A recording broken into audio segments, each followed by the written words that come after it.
perceived as a complement to TV? Well, actually, I see it from a different vantage point. The way we've seen it evolve is it actually comes from the digital budgets. So the digital budgets first went to PC-based video.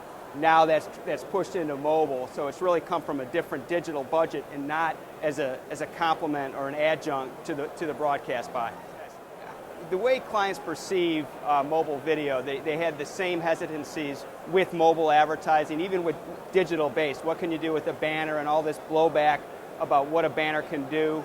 So absolutely have that. But what I think you're starting to see is this adoption with big players like Snapchat, where it's a different way to look at it, where people are actually their thumb on the screen, short, second, Vine, etc., where people are lean forward, engaged, and they just can't deny the impact of it. So I think those hesitancies are fading away because they see the usage and the behavior and the power of the mobile devices themselves.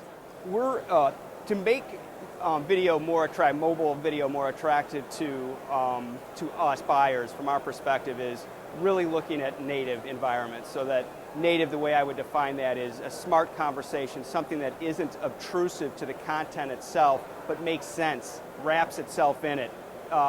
That's important. We're seeing a lot of that where there's native formats that are pushed out globally so that you can really start to look at reach, even broadcast style reach, because if you're completely dependent on broadcast, you're missing, say, 10% of millennials that don't even watch standard TV. So I really see it as that's the next wave, is extensions of broadcast budgets.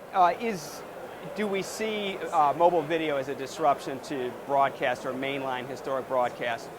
I would say yes, absolutely it's a disruption, but I would also say that there's a common denominator, and that's sight, sound, motion matters. It moves people, and there's nothing like the storytelling capability of broadcast video.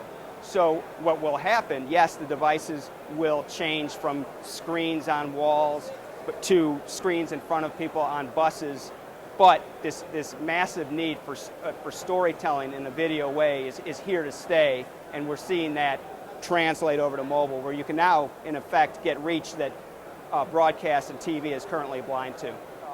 What do we prefer in terms of mobile video with in-app or WAP, as it's often called? Strongly prefer app, and that's for a number of reasons. One, it's a selected